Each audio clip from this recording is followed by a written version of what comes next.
ஓம் சாந்தி. 17/9/2016 இன்றைய முரளியின் தலைப்பு இனிமையான குழந்தைகளே. இப்போ இந்த ராவண ராஜ்யம், அதாவது பழைய உலகம் முடிஞ்சு புது உலகம் வந்து கொண்டிருக்கிறது. அதனால நீங்க ஸ்ரீமத் படி நடந்து பவித்திரமாக ஆனீங்கன்னா உயர்ந்த தேவி தேவதையாக ஆவீங்க. பழைய உலகம் விகார உலகம். ஸோ இது அழிய போகுதுன்னு தெரிஞ்சிருச்சு. புது உலகம் வரப்போகுது, அது நிர்விகார உலகம், பயங்கர தூய்மையான உலகம். அப்போ நீங்கள் இப்போ பவித்திரமாக, அதாவது தூய்மையாக இருந்தீங்கன்னா, தூய்மை ஆனீங்கன்னா மிக உயர்ந்த பதவி அந்த சொர்க்க ராஜ்யத்தில் உங்களுக்கு கிடைக்கும். கேள்வி: தந்தை தன்னுடைய குழந்தைங்களுக்கு சத்யநாராயணனுடைய கதையை சொல்றார். அந்த கதையுடைய ரகசியம் என்ன? பதில்: ராஜ்யத்தை பெறுவது மற்றும் இழப்பது என்பதே அதன் ரகசியமாகும். தந்தைக்கு அல்லாஹ் கிடைத்து விட்டார், எனவே அற்பமானவற்றை விட்டுவிட்டார்.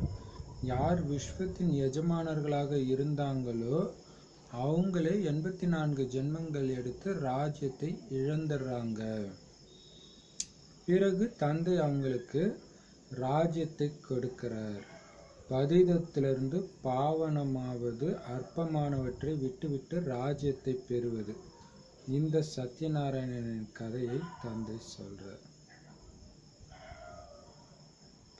ராஜ்யத்தை யார் அடைஞ்சாங்களோ, உலகத்துக்கே எஜமானர்களாக இருந்த அந்த தேவி தேவதைகளே 84 ஜென்மங்கள் இறுதியில ராஜ்யம், சக்தி, செல்வம், ஆரோக்கியம் அனைத்தையும் இழந்து நிற்கிறாங்க.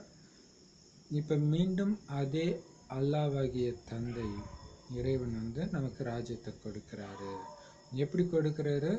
பதிதத்திலிருந்து பாவனமாக ஆக்கி, அதாவது தூய்மையற்ற நிலையிலிருந்து தூய்மையாக ஆக்கி, அற்பமானவற்றை நம்மளை விட வச்சு ராஜ்யத்தை கொடுக்கிற அந்த சத்யநாராயணன் கதையைத்தான் பாபா இப்போ நமக்கு சொல்றாரு.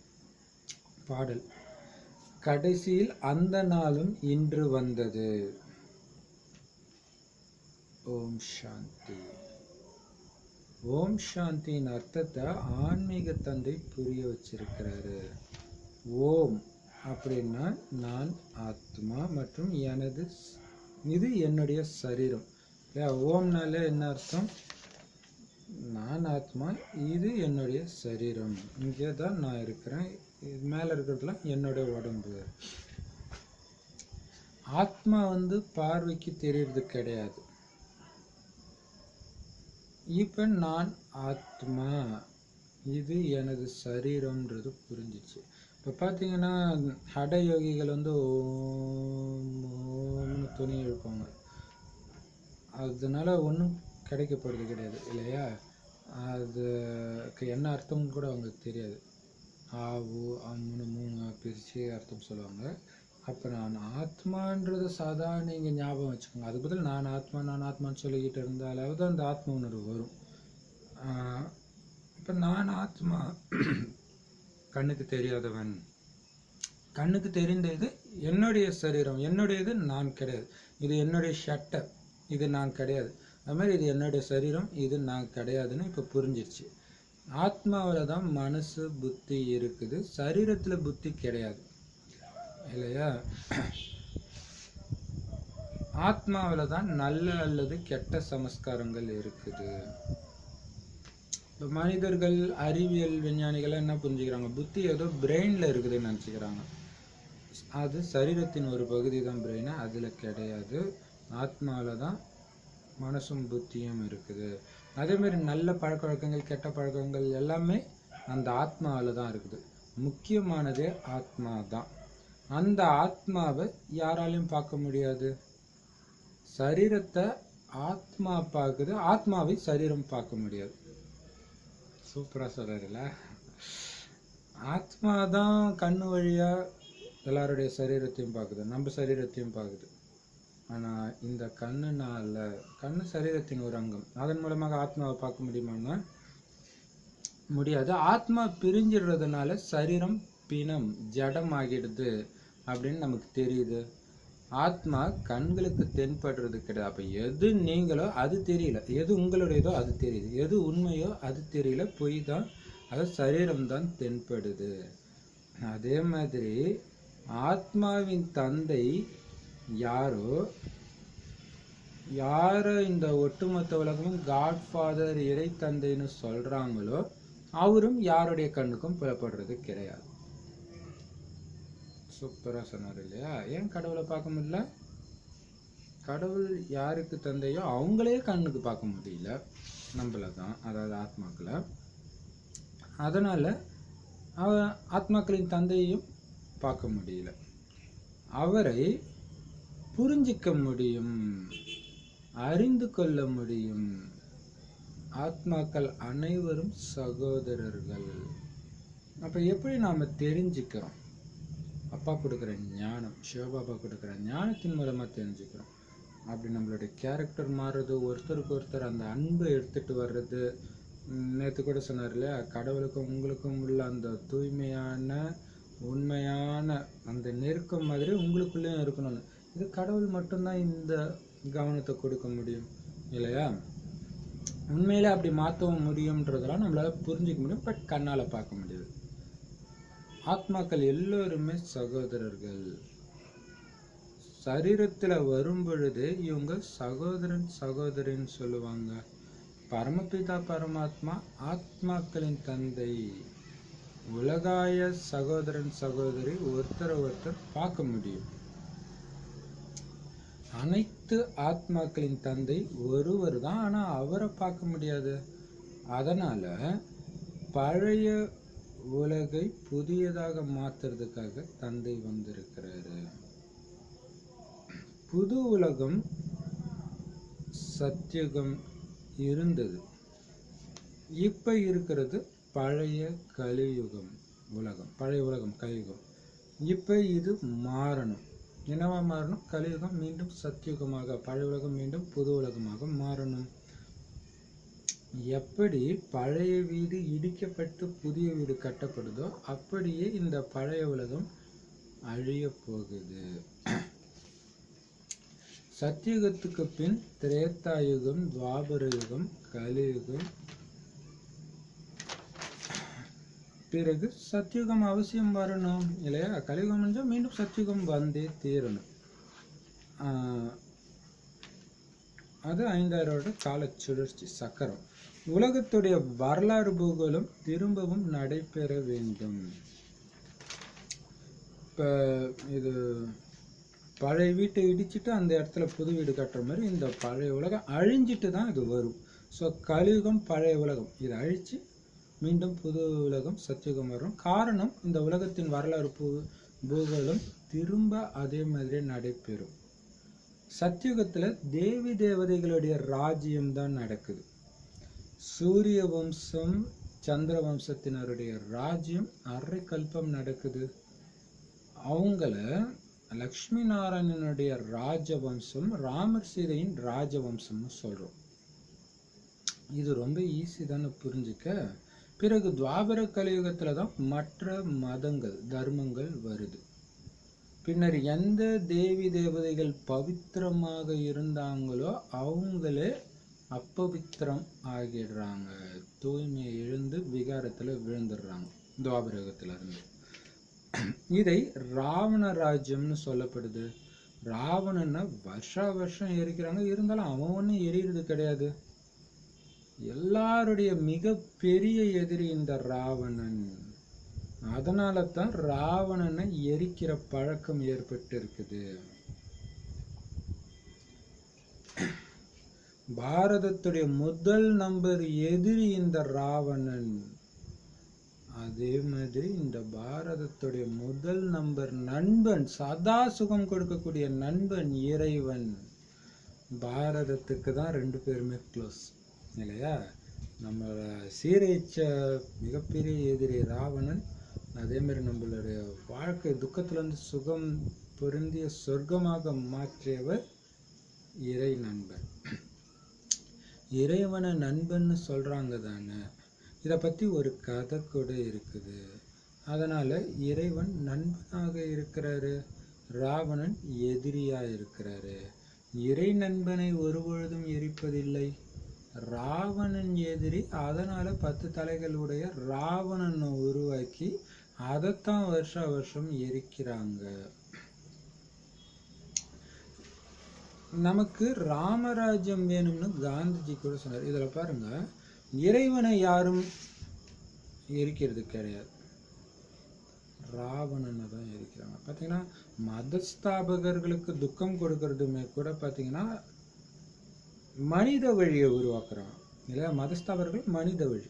இப்போ மனித வழி எல்லாமே ராவணனுடைய வழி தான். இப்போ ராவணனுக்கு கொடுக்குற துக்கமாக தான் அந்த மதஸ்தாபர்களுக்கு கொடுத்த துக்கத்தை எடுக்க முடியும். ஏன்னா இறைவனுடைய வழிக்கு மாற்றாக வேற வழியை உருவாக்குறதுக்காக உருவாக்கப்பட்டதாக கூட எடுத்துக்கலாம். மற்றபடி இறைவனுக்கு யாருமே உருவம் செஞ்சு எரிக்கிறது கிடையாது. 10 தலைகள் உடைய ராவணனை தான் உருவாக்கி வருஷ வருஷம் எரிக்கிறாங்க. நமக்கு ராமராஜ்யம் வேணும்னு காந்திஜி கூட சொல்றார். ராமராஜ்யத்துல சுகம் இருக்குது, ராவண ராஜ்யத்துல துக்கம் தான் இருக்குது. இப்ப இதை யார் புரிய வைக்கிறாரு? பதித்த பாவனர் தந்தை சிவபாபா.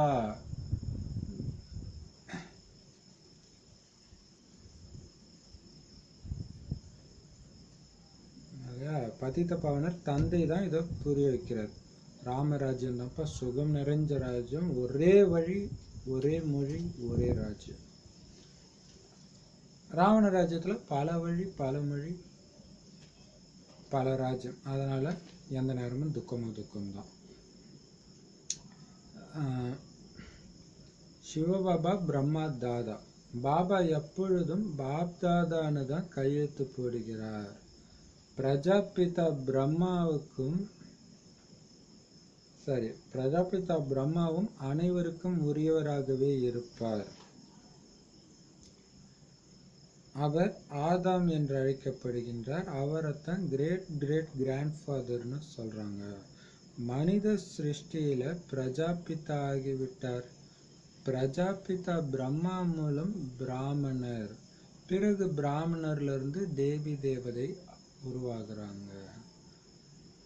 தேவதை சத்திரியர், வைசியர், சூத்ரராக மாறுறாங்க. இவரை பிரஜாபிதா பிரம்மா மனித சிருஷ்டியின் மூத்தவர்னு சொல்லப்படுது. பிரஜாபிதா பிரம்மாவுக்கு எத்தனை அதிகமான குழந்தைங்க இருக்கிறாங்க, பாபா பாபான்னு சொல்லிக்கிட்டே இருக்கிறாங்க. இவர் சாக்கார பாபா, சிவபாபா நிராகார பாபா. பிரஜாபிதா பிரம்மா மூலம் புதிய மனித சிருஷ்டியை படைக்கிறார்னு பாடப்பட்டிருக்குது. இது பதித்த உலகம் ராவண ராஜ்யமாகும். இப்ப இந்த ராவணனுடைய அசுர உலகம் முடிஞ்சிடும். அதுக்காகத்தான் இந்த மகாபாரத யுத்தம் நடைபெறுகிறது. ராவண ராஜ்யம்னாலே துக்கம் தான் இருக்கும் அப்படின்னு புரிய வைக்கிறாரு. இப்ப சிவபாபாவும் பிரம்ம பாபாவும் இணைஞ்சு இருக்கிறதுனால, பிரம்மா தாதா, தாதானா மூத்த சகோதரன், பாபானா அப்பா. இப்ப அப்பா தாதா இணைஞ்சு இருக்கிறதுனால பாப் தாதா அப்படின்னு தான் எப்பயுமே கையெழுத்து போடுறாங்களாம். இந்த பிரம்மா பாபா கூட எல்லா மதத்தினருக்கும் உரியவர். ஏன்னா ஆதாம்னு அவரு தானே புகழ் இருக்குது பைபிள் குரான்ல. அதாவது மனித சிருஷ்டியா அவர் மூலமாக தான் படைக்கிற மாதிரி காட்டுறாங்களே. ஃபர்ஸ்ட் ஆதாம் ஏவாளை படைச்சிட்டு அவங்க மூலமாக தான் மற்றவங்க வர மாதிரி தானே பைபிள்ல இருக்குது. அப்ப மனித சிருஷ்டியின் கொள்ளு தாத்தா எள்ளு தாத்தான்னு சொல்லலாம் பிரம்மா பாபாவை. மனித சிருஷ்டிக்க பிரஜா பிதாவா ஆகிட்டார். அதுதான் பக்தியிலுமே பார்த்தீங்கன்னா பிரம்மா மட்டும்தான் தாத்தாவாக காட்டியிருப்பாங்க இல்லையா, வேற யாருமே அப்படி காட்டியிருக்க மாட்டாங்க. ஆதி தகப்பன் ஆதி தாயின்னு சொல்லுவாங்க ஆதாம் ஏவால. ஸோ முதல்ல பிரம்மா மூலமாக இறைவன் யார் படிக்கிறார்? பிராமணர்களை. அவங்களே தான் தேவதைகளாக மாறுறாங்க, சத்திரியராகிறாங்க, வைசிய சூத்ரராக ஆகிடுறாங்க. இப்போ எவ்வளோ அதிகமான குழந்தைங்க இந்த பிரம்மாவுக்கு இருக்கிறாங்கன்னு பாருங்க. அவர் சாக்கார பாபா, அதாவது சரீரம் உள்ள தந்தை பிரம்ம பாபா, சரீரமற்ற தந்தை சிவபாபா. ரெண்டு பேருமே பாபா பாபான்னு சொல்லிக்கிட்டே இருக்கிறாங்க. இத்தனை குழந்தைங்க இப்ப இது அழுக்கான ராவண ராஜ்யமாக இருக்குது உலகம், அசுர உலகம்னு சொல்றோம். இது இப்ப முடிய போகுது. அதை முடிக்கிறதுக்கு தான் இந்த மகாபாரத யுத்தம் நடைபெறுது. பிறகு சத்தியுகத்துல இந்த ராவணன் எதிரியை யாருமே எரிக்கிறது கிடையாது. ஏன்னா அங்க ராவணன் இருக்கிறதே கிடையாது. இந்த துக்கமான உலகத்தை உருவாக்குனதே ராவணன் தான். யாருக்கிட்ட அதிக பணம் இருக்குதோ, பெரிய பெரிய மாளிகைகள்லாம் இருக்குதோ, அவங்க சொர்க்கத்துல இருக்கிறாங்கன்னு அர்த்தம் கிடையாது. சிலர்கிட்ட கோடி ரூபாய் இருக்கலாம், ஆனா அமைதி இல்லை.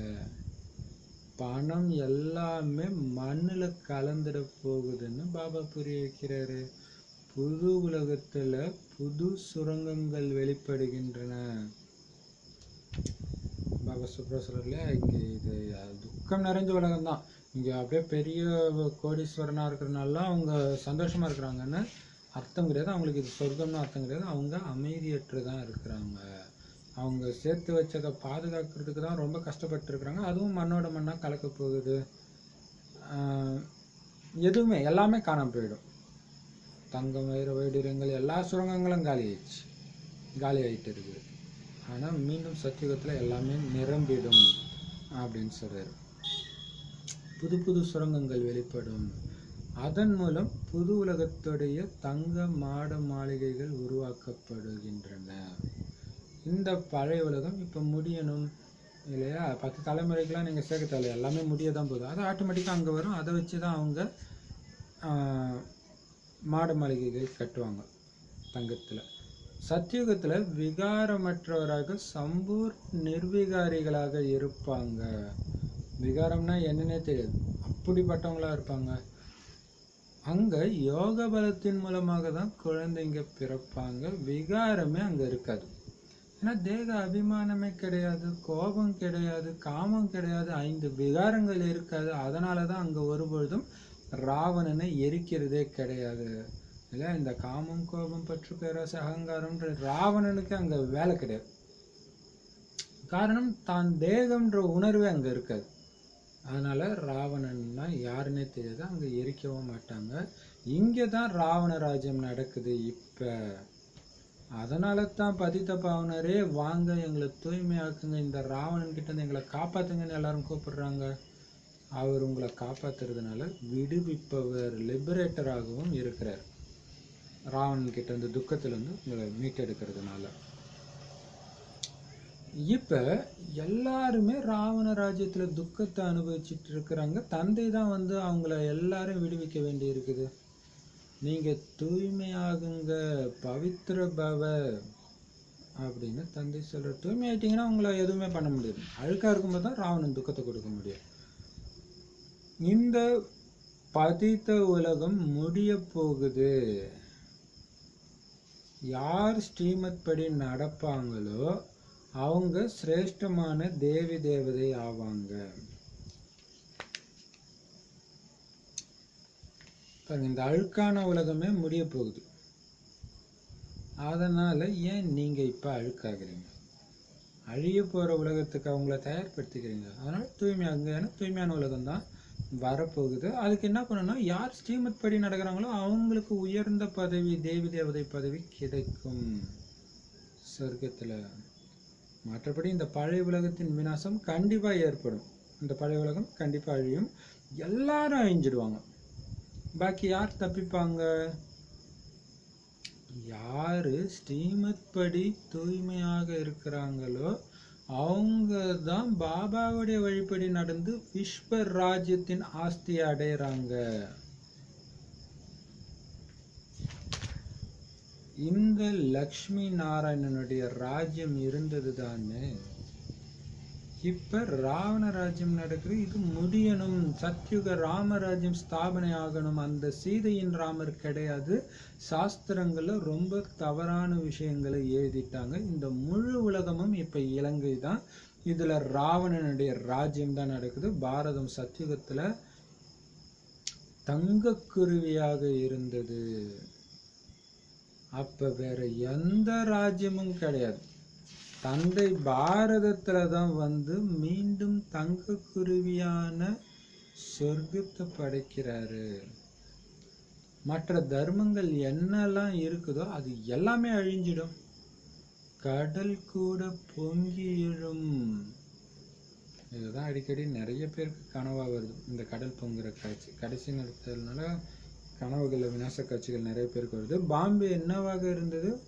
ஒரு சிறிய கிராமமாக இருந்தது. சரி, பாபா சொல்றாரு, ஒட்டுமொத்த உலகமும் பழைய உலகம் அழிய போகுது. யார் இருப்பாங்க? யார் தூய்மையா பாபாவுடைய வழிபடி நடக்கிறாங்களோ அவங்க இந்த புது உலகத்தின் ராஜ்ய அதிகாரியாக மாறுவாங்க. அப்ப லக்ஷ்மி நாராயணனுடைய ராஜ்யத்துல அப்படி ஒரு அமைதி இருந்துச்சு, அது மீண்டும் வரப்போகுது. ஆனா இப்ப நடக்கிறது ராவணனுடைய ராஜ்யம், அது முடியத்தான் செய்யணும். அப்ப சத்தியுகத்தை தான் ராமராஜ்யம்ன்றாங்க. இது திரேதா யுகத்துல வாழற அந்த ராமர், சீதையின் ராமர் கிடையாது. சிவன், ஈஸ்வரனுடைய ராஜ்யம். சிவன் வரமாட்டார், பட் அவரு உருவாக்குற ராஜ்யம் அது. சங்கமயுகத்துல உருவாக்குற ராஜ்யம். அப்ப சாஸ்திரத்துல ஏதோ சீதையை கடத்திட்டு போய் இலங்கையில வச்சுட்டான்னுலாம் தப்பா எழுதியிருக்கிறாங்க. அது அப்படியெல்லாம் எதுவுமே நடக்கல. ஒட்டுமொத்த உலகமும் இலங்கை மாதிரி நாலாபுரமும் தண்ணியினால சூழப்பட்டிருக்குது. இந்த ஒட்டுமொத்த உலகமும் ராவணனுடைய கட்டுப்பாட்டுல, ராவணனுடைய ராஜ்யத்துல இப்ப இருக்குது. ஸோ அதை மீட்டெடுக்கிறாரு. சொல்றாரு, இதே பாரதம் சத்தியுகத்துல தங்க மாட மாளிகைகள் நிறைந்த தங்க குருவி மாதிரி இருந்துச்சு. அப்படி ஒரு ஆனந்தத்துல இருந்தாங்க. வேற எந்த மதமும் அங்க கிடையாது. மீண்டும் பாரதத்துல தான் பாபா தங்க குருவியான சொர்க்கத்தை மீண்டும் உருவாக்குறார். ஸோ எல்லா மதங்களும் அழிஞ்சிடும். அப்ப என்னென்ன ஆகும் சொல்றாரு பாருங்க. கடல் கூட பொங்கி எழும். பாம்பே என்னவாக இருந்தது? ஒரு சின்ன கிராமமா இருந்துச்சு. இப்ப சத்தியுக ஸ்தாபனை நடைபெறுகிறது. பிறகு பாம்பே எல்லாம் இருக்காது. சத்தியுகத்துல மிக குறைந்த மனிதர்கள் தான் இருப்பாங்க. தலைநகரமாக டெல்லி இருக்கும். அங்க லக்ஷ்மி நாராயணனுடைய ராஜ்யம் இருக்கும். டெல்லி சத்தியுகத்துல சொர்க்கமாக இருந்தது. டெல்லி தான் சிம்மாசனமாக இருந்தது. ராமராஜ்யத்துல கூட டெல்லி தான் தலைநகரமாக உள்ளது. ஆனால் ராமராஜ்யத்தில் வைர வைடூரியங்களாலான மாளிகைகள் இருந்தன. அளவிட முடியாத சுகம் இருந்தது. தந்தை சொல்றாரு, நீங்க விஸ்வ ராஜ்யத்தை, அதாவது உலக ராஜ்யத்தை, ஆட்சியை இழந்துட்டீங்க. நான் மீண்டும் அதை உங்களுக்கு கொடுக்கிறேன். அதுக்கு நீங்க என்ன பண்ணணும்? எனது வழிப்படி நடங்க, சிரேஷ்டமாகணும். அப்படின்னா என்ன பண்ணணும்? என்னை மட்டுமே நினைவு செய்யுங்க. இல்லையா? இப்போவும் டெல்லி தான் தலைநகரமா இருக்குது. சொர்க்கத்திலையும் டெல்லி தான் தலைநகரமாக இருக்குன்றாரு. மற்றபடி பாம்பே ஒரு சின்ன கிராமம் இருந்துச்சு. அப்புறம் கடல் உள்வாங்குவாங்க, அது ஒரு பெரிய சிட்டி மாதிரி ஆயிடுச்சு. ஆனால் அது எல்லாமே போயிடும்ன்றாரு. சத்தியுகத்தில் அதெல்லாம் இருக்காது. கம்மியான மக்கள் இருப்பாங்க. லக்ஷ்மி நாராயணனுடைய வைர வைடூரியங்களான மாளிகைகள் நிறைந்த ராஜ்யம் இருக்கும். அந்த அளவுக்கு அளவிட முடியாத செல்வங்கள், வைர வைடூரியங்கள்லாம் கொட்டி கிடக்குமா சொர்க்கத்துல. அந்த சொர்க்க ராஜ்யத்தை இப்ப இழந்துட்டீங்க ராவணனுடைய வழிபடி போய். அதனால என் வழிபடி நடந்து மீண்டும் அந்த ராஜ்யத்தை அடைங்க. நான் உங்களுக்கு மீண்டும் கொடுக்கிறேன். என் வழிபடி நடங்க. அப்படி அந்த மாதிரி உயர்ந்த பதவி அடையணும் அப்படின்னா என்னை மட்டுமே நினைவு செய்யுங்க. வேற எந்த தேகதாரியும் நினைக்காதீங்க. இதுல ரொம்ப ரொம்ப முக்கியமான விஷயமே, அதாவது பாபாவை நினைவு செய்யுங்கன்றதை விட அதிகமானது மற்றவங்க யாரையும் நினைவு செய்யக்கூடாதுன்றது. மற்றவங்களை நினைவு செஞ்சீங்கன்னா நீங்க என்னதான் முயற்சி பண்ணாலும் பாபா நினைவு வரவே வராது. அதுக்கு தான் இது எதை பாபா பண்ண சொல்றாரோ அதை பண்ணணும், எதை பண்ணக்கூடாதுன்றாரோ அதை பண்ணவும் கூடாது. அப்படி இருந்தால் தான் அதோடைய பவர் பயங்கரமா இருக்கும். இப்போ பாபா என்ன சொல்றாரு? என்னை மட்டும் நினைவு செய்யுங்க, வேற எந்த தேகதாரியும் நினைக்காதீங்க. உங்களை ஆத்மான்னு புரிஞ்சிட்டு தந்தையை நினைவு செஞ்சீங்கன்னா நீங்க தமோ பிரதானத்திலிருந்து சதோ பிரதானமா ஆகிடுவீங்க. நீங்க என்ன வந்தடைவீங்க. நீங்க என்னுடைய கழுத்து மாலையாகி பிறகு விஷ்ணுவின் கழுத்து மாலை ஆகிடுவீங்க. பாருங்க. அப்போ அதுக்கு என்ன பண்ணோம், வேற யாரையும் நினைக்கக்கூடாது, பாபாவை மட்டும் நினைக்கணும். ஆனால் அதுக்கு முன்னாடி நாம் என்ன பண்ணோம், நம்மளே இந்த உடல் கிடையாது, ஆத்மா ஜொலிச்சுட்டு இருக்கிறோம் புருவ மத்தியில் அப்படின்னு புரிஞ்சுக்கிட்டு, இதே மாதிரி என்னுடைய தந்தை செம்பொன் நிறமான உலகத்தில் நட்சத்திரம் மாதிரி ஜொலிச்சுட்டு இருக்கிறாரு அப்படின்னு நினைவு செஞ்சா தமோ பிரதானமாக இருக்கிற ஆத்மா சதோ பிரதானமாக மாறிடும். பாபாவை போய் சேர்ந்துடுவோம், அதாவது சாந்தி தாமத்துக்கு போயிடுவோம். தூய்மையானா தான் நம்ம போக முடியும். நீங்க எனது கழுத்து மாலையாகி பிறகு விஷ்ணுவின் கழுத்து மாலை ஆகிடுவீங்க. மாலையில் மேலே நான் இருக்கிறேன், பிறகு இருக்கும் இருவர் இந்த பிரம்மா சரஸ்வதி. அவங்க தான் சத்தியுகத்துடைய மகாராஜா மகாராணி ஆகுறாங்க. பிறகு முழு மாலையும் யாரு வரிசைக்கிரமமாக சிம்மாசனத்தில் அமர்கிறார்களோ அவங்களுடையது.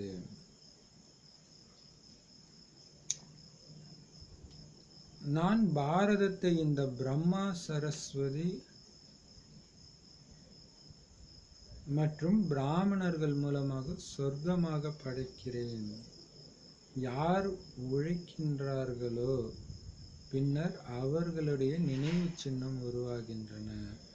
ஆத்மாக்கள் வசிக்கும் இடம் பரந்தாமம், அதை பிரம்மாண்டம் என்றும் சொல்றாங்க. ஆத்மாக்களாகிய நாம் அனைவரும் தந்தையுடன் அந்த இனிமையான வீட்டில் இருக்கக்கூடியவங்க. அது சாந்தி தாமம். அந்த முக்தி தாமத்துக்கு நாம் போகணும்னு மனிதர்கள் விரும்புகிறாங்க. ஆனால் யாருமே திரும்பி போக முடியாது. எல்லாருமே நடிக்கிறதுக்கு வந்து தான் ஆகணும். அதுவரை தந்தை உங்களை தயார் செய்து கொண்டே இருக்கின்றார்.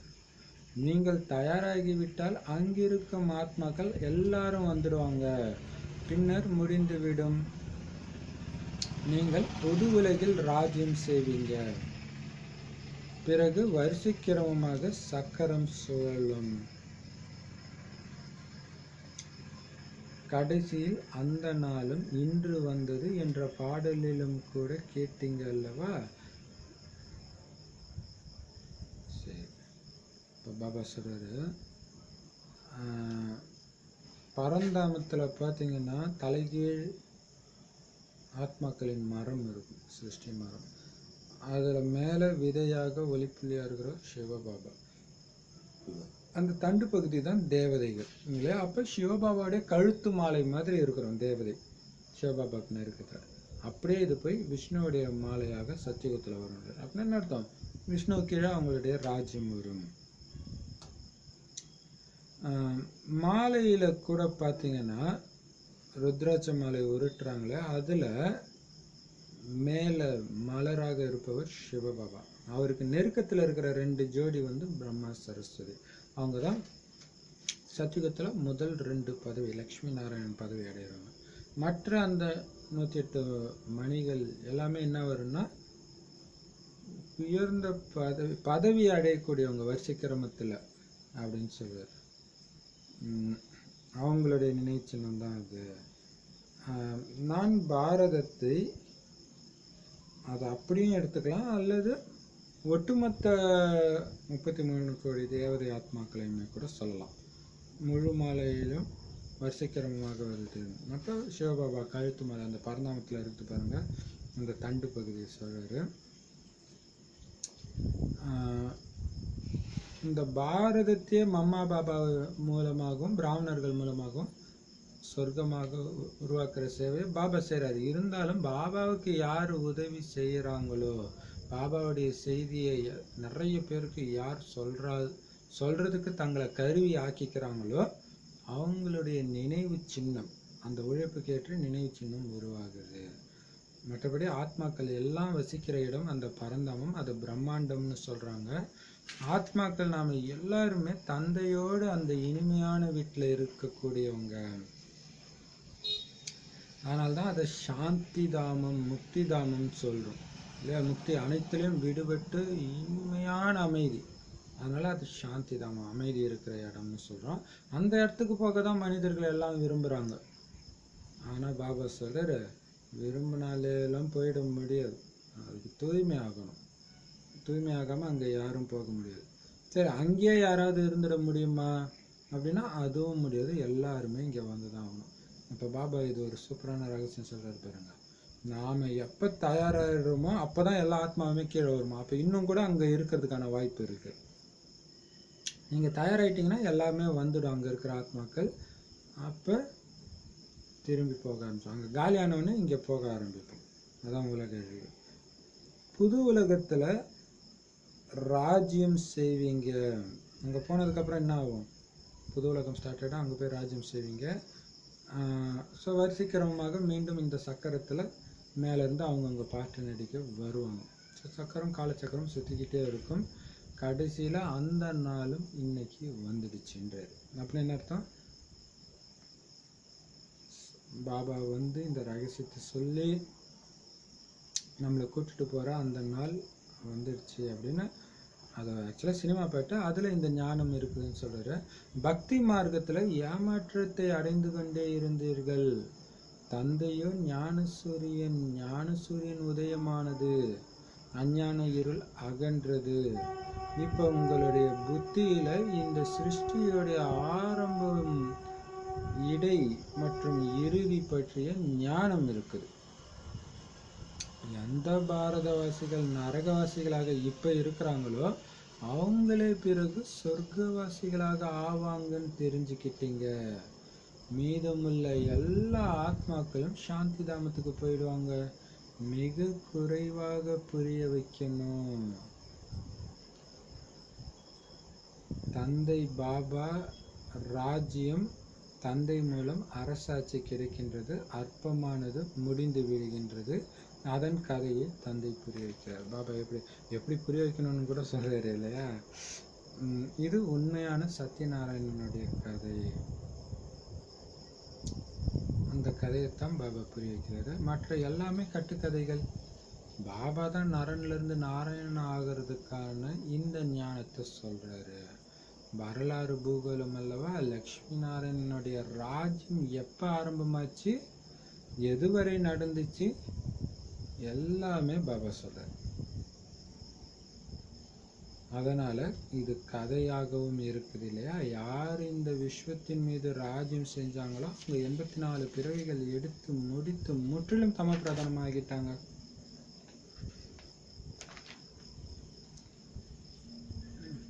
பாபா சொல்றாரு,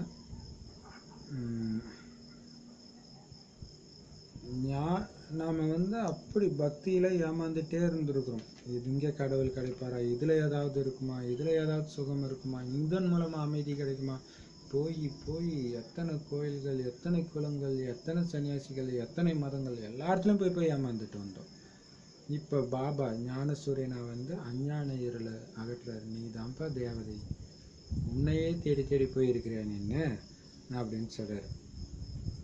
ஏன்னா இப்போ ஆரம்பத்துலேருந்து கடைசி வரை உள்ள ஞானம் வந்துச்சு. இப்போ நரக வேதனை அனுபவிக்கிற இதே பாரதவாசிகள் தான் சொர்க்கவாசிகளாக ஆக போறீங்க அப்படின்ட்டு நீங்கள் தெரிஞ்சுக்கிட்டீங்க. அப்போ மற்ற மதத்தை சார்ந்தவர்கள், மற்ற நாட்டை சார்ந்தவங்க எங்கே இருப்பாங்க? முக்திக்கு போயிடுவாங்க. இந்த விஷயத்தை வந்து பாபா தினம் விழாவறியாக சொல்கிறாரு. பட் நீங்கள் கம்மியாக புரிய வைக்கணுன்றார். புரிய வைக்கிறது ஏன்னா நிறைய சொன்னாலும் ஏற்றுக்க முடியாது இல்லையா? ரொம்ப கம்மியாக புரியுங்க. ஆனால் அந்த கம்மியாக சொல்கிறதுல யூஸ் பண்ணுற வார்த்தைகள் வந்து அவங்கள யோசிக்க வைக்கணும். பாபா சொல்கிறதுல 5 விகாரங்கள் தான் ராவணன் அப்படின்னு நீங்கள் சொன்னீங்கன்னா அவங்க கண்டிப்பாக யோசிப்பாங்கன்றார். ஸோ அந்த மாதிரி வார்த்தைகள் அவங்களுடைய புத்தியின் போட்டு தருக்கும், இது கரெக்டாக இருக்குது அப்படின்ட்டு. ஸோ அதை புரிய வைங்க. பயங்கர விளக்கமாக இல்லாமல் அப்படி சுருக்கமாக இன்டெக்டாக அவங்களுடைய புத்தியை தூண்டக்கூடிய வார்த்தைகள், அதே நேரத்தில் ஈஸியாக புரிகிற மாதிரியும் இல்லையா? அப்படி புரிய வைக்கணும், கம்மியாக புரிய வைக்கணும். அதை ரொம்ப 3 லைனில் சொல்லாதாங்க. அப்பா கடவுள், சிவபாபா, சிவ தந்தை, அவர் நமக்கு அப்பா, அவர் கொடுக்கறது இந்த ராஜ்யம். அதுக்கு முன்னாடி இந்த அல்ப கால ராஜ்யம் முடியுது, முடிஞ்சு போச்சு. சூப்பர் இல்லையா? பார்த்தீங்கன்னா ஒரே லைனில் முடிச்சுட்டாருப்பா. தந்தை பாபா ராஜ்யம், தந்தை மூலம் அரசாட்சி கிடைக்குது, அற்பமானது முடிஞ்சிருக்கு. எவ்வளோ இதை விட சுருக்கமாக இந்த ஞானத்தை எப்படி சொல்ல முடியும்? சூப்பராக சொல்கிறாருல்ல பாபா. அப்போ அந்த கதையைத்தான் புரிய வைக்கிறார். ஏன்னா இது ஒரு கதை மாதிரி வருது, சத்யநாராயண் கதை. சின்ன வயசுலலாம் வயசான பாட்டிங்கெல்லாம் எங்கள் பக்கத்து வீட்டில் சொல்லுவாங்க ராமாயணம். அதில் சின்ன சின்னதாக கிளை கதை சொல்லுவாங்க. இப்படி இவங்க டெய்லியும் இவ்வளோ சொல்கிறாங்க, டெய்லியும் புதுசு புதுசாக ஏதாவது சொல்லுவாங்க, ஆசையாக இருக்கும். ஆனால் இதெல்லாம் நாம் எப்படி கேட்குறது? அவங்களுக்கு எப்படி இவ்வளோ விஷயம் தெரியுது? நாம் எப்படி இதெல்லாம் தெரிஞ்சுக்கிறது? ஆனால் டைரெக்டாக இறைவனே சத்தியமான கதையை சொல்கிறார். இந்த பாக்கியம் பாவம் அந்த பாட்டிங்களுக்கு கிடைக்கல, நமக்கு தான் கிடச்சிருக்குது இல்லையா? அப்போ இந்த வரலாறு பூகோளம் பற்றி, உண்மையான வரலாறு பூகோளம் எங்கே நடந்துச்சு, எப்படி நடந்துச்சுன்னு நமக்கு தெரியுது. அவங்க சும்மா இந்த தெருக்கூத்து படம் இதை பார்த்துட்டு கதா கலாச்சாரம் கேட்டுட்டு அவங்க சொல்கிறாங்க. ஆனால் நமக்கு டைரெக்டாக இறைவன் இதுதான் நடந்துச்சு, எப்போ லக்ஷ்மி நாராயணன் வாழ்ந்தாங்க, எவ்வளோ காலம் அவங்க ஆட்சி நடந்துச்சு, எல்லாத்தையும் ஒரு கதை மாதிரி அழகாக சொல்கிறார். 84 பிறவி எடுத்துட்டாங்க அந்த லக்ஷ்மி நாராயணன். அப்படி தூய்மையாக இருந்தவங்க, இந்த உலகத்தையே ஆண்டவங்க, இன்னைக்கு சுத்தமாக தம பிரதானமாக ஆகிட்டாங்க. நான் அதே ராஜ்யத்தை, அதே லக்ஷ்மி நாராயணனுடைய ராஜ்யத்தை மீண்டும் ஸ்தாபனை செய்கிறேன்னு இப்போ தந்தை சொல்கிறாரு.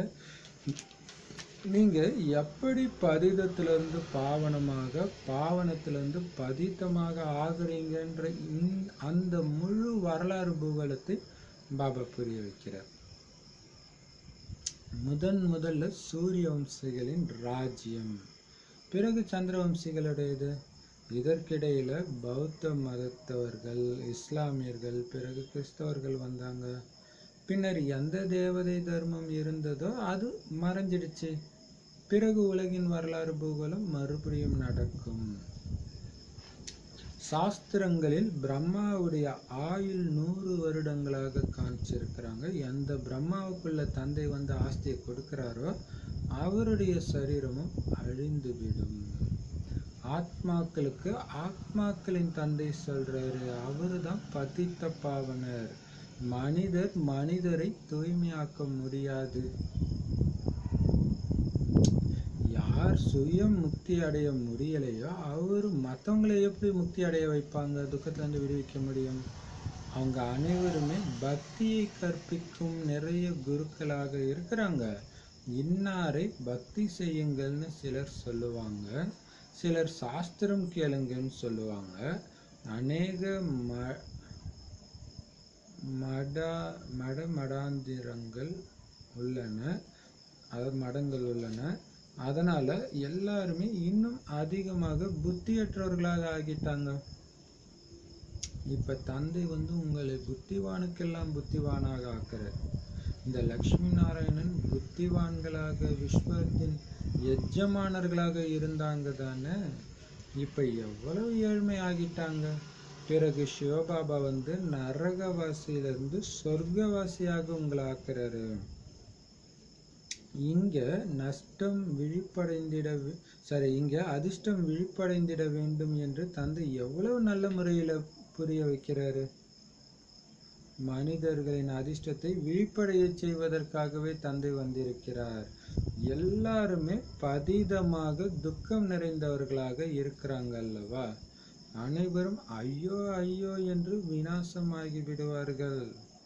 அதனால ஐயோ ஐயோ என்ற நிலை வர்றதுக்கு முன்னாடியே எல்லையற்ற தந்தை கிட்ட இருந்து கொஞ்சம் ஆஸ்தியை பெற்றுக்கொள்ளுங்கள் என்று பாபா கூறுகின்றார். இந்த உலகத்துல என்னெல்லாம் பாக்குறீங்களோ அது எல்லாமே அழிய போகுது. பாரதத்தின் வீழ்ச்சி, பாரதத்தின் உயர்வு, இது பாரதத்தினுடைய விளையாட்டு. உயர்வு சத்தியுகத்துல ஏற்படும், இப்ப கலியுகத்துல வீழ்ச்சி ஏற்பட வேண்டும். இவை அனைத்தும் ராவண ராஜ்யத்தின் பகட்டாகும், இப்பொழுது விநாசமாக போகுது.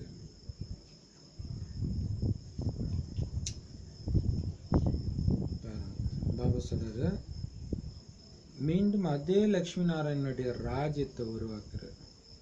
ஏன்னா மீண்டும் அப்ப எப்படி தூய்மை இழந்த சூத்திரர்களாக இருக்கிற நம்மள மீண்டும் பிராமணர்களாக்கி தூய்மையாக்குறார். தூய்மையாக்கி சூரிய வம்சத்தினர் ஆக்குறார். அதுக்கப்புறம் அவங்களே கலைகள் குறையும் போது சந்திர வம்சம் ஆகுறாங்க. ஸோ அந்த 2 பேருடைய ராஜ்யம் தான் நடக்குது. சூரிய வம்சத்துடைய ராஜ்யம் சத்தியுகத்திலும் சந்திர வம்சத்துடைய ராஜ்யம் திரேதாயுகத்திலும். ஆனால் ஒரே தர்மம் தான், ஆதிசநாதன தேவதா தர்மம் தான் அது பேர். அடுத்தது துவாபர யுகத்திலிருந்து தான் மற்ற மதங்கள்லாம் உருவாக ஆரம்பிக்குது. அந்த மற்ற மதங்கள் வரும்போது அந்த சொர்க்கத்தில் இருந்த தேவதை தர்மம் என்ன ஆச்சு, மறைஞ்சிடுது. இதுதான் பெரிய ஆச்சரியம் இல்லை? மற்ற மனிதர்கள் உருவாக்கிய எல்லா மதங்களும் இருக்குது, கடவுள் உருவாக்கிய அந்த மதம் இல்லை. இப்போ எவ்வளோ பவர் பார்த்தீங்களா? இப்போ அதுதான், அந்த தூய்மை இழந்துட்டா அந்த மதமே அழிஞ்சிடுது. இப்போ எப்படி சங்கம் யுகத்தில் தூய்மை இழந்துட்டீங்கன்னா நீங்கள் செத்துட்டீங்க, அவ்வளோதான், உங்களுக்கு ஆஸ்தியும் கிடையாது ஒன்றும் கிடையாதுன்னு அனுப்புகிறாரு பாருங்க பாபா. அதே மாதிரி தான் அங்கேயும் தூய்மை இழந்த உடனே அவர் கொடுத்த சொத்தை ஃபுல்லாக அவர் அழிச்சிடுறாரு. இது எவ்வளோ பெரிய விஷயம் இல்லையா? ஏன்னா அது எதுவுமே வராது துவாபர யுகத்துலன்றார். ஃபுல்லாக அந்த நிலநடுக்கம் ஏற்பட்டு எல்லாம் உள்ளே போயிடுன்றார். இப்போ இறைவனுடைய சொத்து என்ன மாதிரி சொத்து இல்லை? அவர் வழிபடி நடக்கிற வரைக்கும் தான் அது உங்களுக்கு. மற்ற மதங்கள் மற்ற மதங்கள்லாம் என்ன, அது எல்லாமே மனிதர்கள் உருவாக்குறது. அந்த வழிபடி மனித வழிபடி போகும்போது தேவதை தர்மமே சுத்தமாக இருக்கு, காலி ஆகிடுது. அப்போ மீண்டும் அந்த உலகத்தின் வரலாறு பூகோளம் நடக்க போகுது, அதாவது சத்தியுகம் வரப்போகுது. வேதங்களில் பிரம்மா 100 வருடங்கள் வாழ்ந்ததாக காமிச்சிருக்கிறாங்க. பாபா சொல்கிறது இது ஆக்சுவலாக அவ்வியக்தவாணியில் பாபா சொல்லியிருக்கார், அது பொய் கிடையாதுன்னு இருக்கார். ஸோ அது டைரெக்டாக 100 வருஷம் அப்படின்னு அவர் சொல்லலை, பட் அவர் இன்டைரக்டாக சொல்லியிருக்கார். அப்படின்னா சங்கமயுகம் 100 வருஷம் நடக்கும் அப்படின்னு நம்ம நினைக்கலாம். ஆனால் அது துல்லியமாக 100 வருஷம் சொல்ல முடியாது, கூட குறைவாக இருக்கலாம். இப்போ பாபா சொல்கிறாரு, எந்த பிரம்மாவுக்குள்ள வந்து சிவபாபா இந்த ஞானத்தை கொடுக்குறாரோ அந்த பிரம்மாவுடைய உடம்பே போயிடும்ன்றார். ஏன்னா இயற்கையின் விதிக்கு எதுவுமே மாறா நடக்கலை. உடல் போயிடும், அது இயற்கை தான். உடல் அப்படியே கண்டினியூஸாலாம் இருக்காது, எப்பயுமே இருக்காது. இருக்கிறதா நாமளே வேணால் நினச்சிக்கலாம், அதெல்லாம் இருக்காது. ஆனால் சித்தர்கள்லாம் ஏதோ 100 வருஷம் 1000 வருஷம்லாம் வாழ்ந்ததாக சொல்கிறாங்க இல்லையா? அப்படிலாம் கிடையாது. ஆத்மாக்களுக்கு ஆத்மாக்களுடைய தந்தை சொல்கிறாரு. ஸோ ஆத்மாவை தூய்மையாக்கிறதுக்கு ஆத்மாக்களின் அப்பா சிவபாபா சொல்கிறார். ஏன்னா தூய்மையாக்கக்கூடிய பதித்த பாவனர் அவரு தான். அழுக்கான மனிதர்கள் எப்படிப்பா அழுக்கான மற்ற மனிதனை தூய்மையாக்க முடியாது. சதா காலமும் தூய்மையாக இருக்கிற இறைவன் தான் தூய்மையாக்க முடியும். மனிதர்கள் முக்திக்கு முயற்சி பண்ணுறாங்க, அவங்களாலே முக்தி அடைய முடியல, அவங்க எப்படி மற்றவங்களை முக்தி அடைய வைக்க முடியும்? ஆனால் சாது சன்னியாசிகள் பின்னாடி மக்கள் போகிறாங்க முக்திக்காக, அவங்களே முக்தி அடையிறது கிடையாது அப்படின்னு சொல்கிறார். அப்போ எப்படி உங்களுக்கு முக்தி கொடுக்க முடியும், விடுவிக்க முடியும் இந்த துக்கத்திலேருந்து, பிறவி சக்கரத்திலேருந்து? ஸோ அது எல்லாமே பக்தியை கற்பிக்கும் குருக்கள். பக்தினாலே என்னது, கீழ் நோக்கி உங்களை அழைச்சிட்டு போகிறது, உண்மையிலிருந்து தூரத்துக்கு அழைச்சிட்டு போகிறது. அவங்க என்ன கற்றுக் கொடுப்பாங்க, இந்த குருக்களை கும்பிடுங்க, இந்த தேவதையை கும்பிடுங்கன்ட்டு பக்தி செய்ய தான் கற்றுக் கொடுப்பாங்க. சிலர் என்ன சொல்லுவாங்க, இந்த கீதையை படிங்க, பைபிளை படிங்க, குரான் படிங்கன்ட்டு வேதத்தை படிக்க சொல்லுவாங்க. நிறைய வழிகள் இருக்குது. இந்த பல வழிகள் உங்களை இன்னும் அதிகமாக புத்தியற்றவர்களாக தான் ஆக்குது. பாபா தான் உண்மையான ஞானத்தை கொடுத்து புத்திவானாக புத்திசாலியாக ஆக்கி உலகத்தின் எஜமானர்களாக ஆக்குறார். ஏன்னா லக்ஷ்மி நாராயணன் அப்படித்தானே இருந்தாங்க, தங்க புத்தி உடையவர்கள். அந்த தங்க புத்தி உடைய பாரதவாசிகளே இன்னைக்கு கல் புத்தி ஆன காரணத்தினால கடவுள் நாய் பூனை எல்லாம் இருக்கிறதா சொன்னதான் சொன்னார் இல்லையா? அப்ப இப்ப பாருங்க, புத்தி போயிடுச்சு, அதனால எவ்வளவு ஏழை ஆயிட்டாங்க பாரதவாசிகள், லக்ஷ்மி நாராயணன் எல்லாருமே. சிவபாபா தான் மீண்டும் உங்களை ஒண்ணுமில்லாத நரகவாசியிலிருந்து அனைத்து சுகங்கள் நிறைந்த சொர்க்கவாசியா மாத்துறாரு. அந்த சொர்க்கவாசியா ஆகிற உங்களுடைய அதிர்ஷ்டத்தை தட்டி எழுப்புறதுக்காக வந்திருக்கிறார். அதிர்ஷ்டம் விழிப்படைந்திட வேண்டும்னு தான் பாபா நல்ல முறையில தினம் தினம் புரிய வைக்கிறார். அதுக்காக தான் வந்தும் இருக்கிறார். இங்க எல்லாமே அழுக்கா இருக்கிறாங்க, அதனால துக்கம் நிறைஞ்சவங்களா இருக்கிறாங்க. எல்லாருமே ஐயோ ஐயோன்னு கதறியபடி அழிஞ்சிடுவாங்கன்னு சொல்றாரு.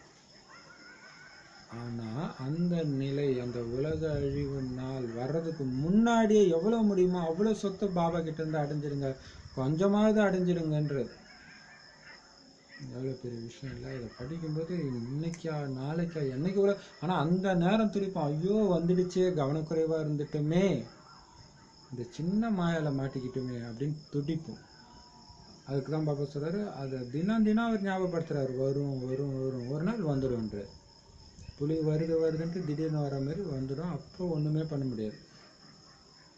ஏன்னா இப்பவே அதுக்கான நமக்கு எங்கேயோ ஒரு நிலநடுக்கம் நடந்தா இதயம் வலிக்குது, ஐயோ டைம் வந்துடுச்சே இன்னும் பண்ணலையன்ட்டு இல்லையா. அப்ப இந்த உலகத்துல நீங்க என்னெல்லாம் பாக்குறீங்களோ எல்லாமே அழிய போகுது, அதனால அதன் மேல ஏன் பற்று வைக்கிறீங்க? அழியாதது ஆத்மாவும் பரமாத்மா மட்டும்தான். ஸோ உங்களை ஆத்மானு பரமாத்மாவை நினைவு செஞ்சுட்டே இருங்க. இதைத்தான் பாரதத்துடைய விளையாட்டு, பாரதத்தின் வீழ்ச்சி உயர்ச்சின்னு சொல்றது. இந்த ஒட்டுமொத்த 5000 வருஷ சக்கரமும் பாரதத்துல தான் முழுசா நடக்குது. உயர்வு எப்ப ஏற்படும் பாரதத்துக்கு? சத்தியுகத்துல. வீழ்ச்சி எப்ப ஏற்படும்? கலியுகத்துல. மற்றபடி இப்ப இங்க அப்படியே கண்ணுக்கு கவர்ச்சியா காதுக்கு இனிமையா இருக்கிறது எல்லாமே ராவண ராஜ்யத்துடைய பகட்டு. மயங்கிடாதீங்க, எல்லாம் அழிய போகுது. அதுதான் பாபா சொல்றாரு, புது சத்தியுகத்துக்கு முன்னாடி இங்க இருக்கிறதெல்லாம் ஒண்ணுமே கிடையாதுன்றது. அதனால பார்க்காதீங்க, நான் சத்தியுகத்துல உயர்ந்த தேவதை, இப்படி இருக்க போறேன், அப்படி இருங்க. உலகத்தின் வீழ்ச்சி, உலகத்தின் உயர்வு. இப்ப பாத்தீங்கன்னா அந்த காலத்துலலாம் இந்த உயர்ந்த ஜாதி தாழ்ந்த ஜாதின்னு இருக்கும்போது பாத்தீங்கன்னா இந்த உயர்ந்த ஜாதிக்காரங்க தங்களை ரொம்ப உயர்ந்தவங்களாக, அதாவது நடுவுல எப்படி இருந்திருக்குமோ தெரியாது, ஆனா ஆரம்பத்துல அவங்க ரொம்ப தூய்மையா இருப்பாங்க. அதனால்தான் உயர்ந்த ஜாதின்னு வச்சது. அப்ப தங்களை உயர்ந்தவர்கள் நினைக்கிறதுனால அவங்க உயர்ந்தவர்களாக இருந்திருக்கிறாங்க, தூய்மையா இருந்திருக்காங்க. இப்ப அனைத்திலும் உயர்ந்தவர்கள் சங்கமிக பிராமணர்கள்ன்றாரு. அப்ப ஒட்டுமொத்த உலகமும் தாழ்ந்ததா தான் இருக்குது. அந்த பகட்டுல நான் மாட்டக்கூடாது, ஏன்னா நான் உண்மையிலும் உண்மையான பிராமணன். அந்த உணர்வு இருக்கணும். பாபா பார்க்கக்கூடாதுன்றதை பார்க்கக்கூடாது, பாபா சாப்பிடக்கூடாதுன்றதை சாப்பிடக்கூடாது, பாபா செய்யக்கூடாதுன்றதை செய்யக்கூடாது, இந்த மாதிரி இருக்கணும். ஆனா பகட்டு, ராவனுடைய பகட்டு இருக்கும். பாபா சொல்லி இருக்கிறாரா, இல்லைன்னா நான் பண்ண மாட்டேன். பாபாவுக்கு பிரியமானதா இருந்தா மட்டும்தான் நான் பார்ப்பேன், கேட்பேன், நினைப்பேன், சாப்பிடுவேன். இல்லைன்னா எனக்கு அது வேண்டாம் எதாவது. ஏன்னா அது விஷம் மாறு வேடத்துல இருக்குது, அவ்வளவுதான். இப்ப பாபா சொல்றாரு,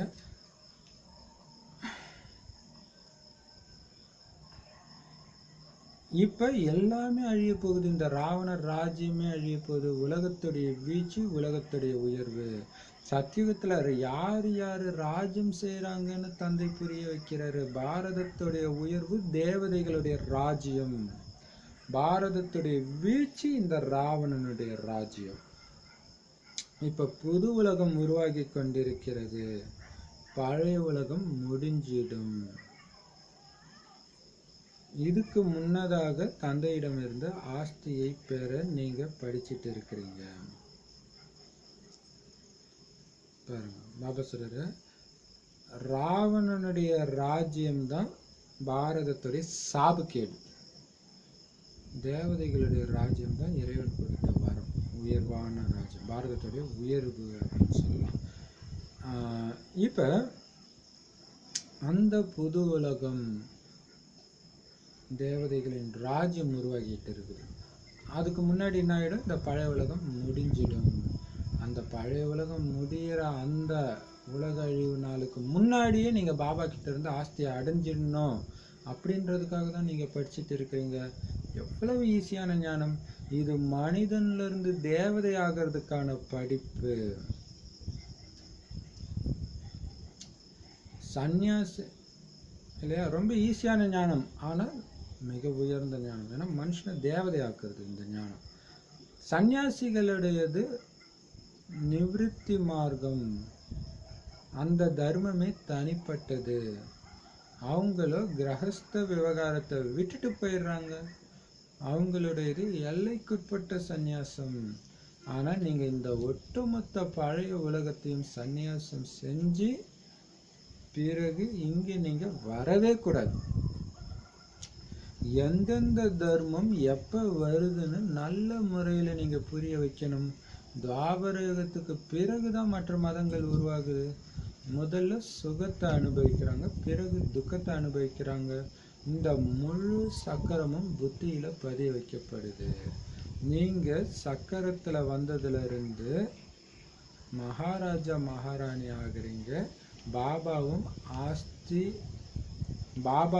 ஆஸ்தியும் பற்றி நீங்க புரிய வைக்கணும். எப்படி புரிய வைக்கணும்ன்றத பாபா சொல்றார். அப்ப எப்படி சொல்லணும்னா பாருங்க, இறைவன் கொடுக்கிற இந்த ராஜ்யம் சுகம் நிறைந்தது, ராவணன் கொடுத்த ராஜ்யம் துக்கம் நிறைஞ்சது. அந்த ராவண ராஜ்யம் அழிஞ்சு மீண்டும் சுகமான ராஜ்யம் வரப்போது. அந்த அழிவுக்கு முன்னாடி நீங்க வந்து பாபா கிட்ட இருந்து ஆஸ்தி எடுத்துக்கோங்க. அதுக்காக தான் இங்க நாங்க படிக்கிறோம், நீங்களும் வாங்க அப்படின்னு புரிய வைங்க. எவ்வளவு ஈஸியான படிப்பு. மற்றபடி சன்னியாசிகள் வந்து தங்களுடைய குடும்பத்தை மட்டும் விட்டுட்டு போயிடுறாங்க. அப்ப எல்லைக்குட்பட்ட சன்னியாசம். ஆனா நீங்க குடும்பத்துல இருக்கீங்க, ஆனா ஒட்டுமொத்த உலகத்தையும் புத்தியினால சன்னியாசம் செய்றீங்க. அதாவது அதுல இருந்து விடுபடுறீங்க. அப்ப நீங்க அப்ப இதுல எங்க புத்தி இருந்தாலும் மறுபடியும் ஜென்மம் எடுத்துருங்க, இதே கலியுகத்துல. அதனால நீங்க இங்க வரக்கூடாது. என்னென்ன அர்த்தம்? ஃபுல்லா சன்னியாசம், எதன் மீதும் பற்று இருக்கக்கூடாது. எந்தெந்த தர்மம் எப்பப்ப வருதுன்னு நீங்க நல்ல முறையில புரிய வைக்கணும் இல்லையா? பாபா அழகா சொல்லியிருப்பல, 2500 வருஷத்துக்கு முன்னாடி இந்த தர்மம், இஸ்லாமிய தர்மம் வந்தது, அப்புறம் இயேசு வந்தாரு, அடுத்தது புத்தர் வந்தாரு, இப்படின்னு இருக்கும் இல்லையா? அதெல்லாம் நீங்க அழகா புரிய வைங்க. ஸோ துவாபர யுகத்துக்கு பிறகுதான் மற்ற மதங்கள் வருது.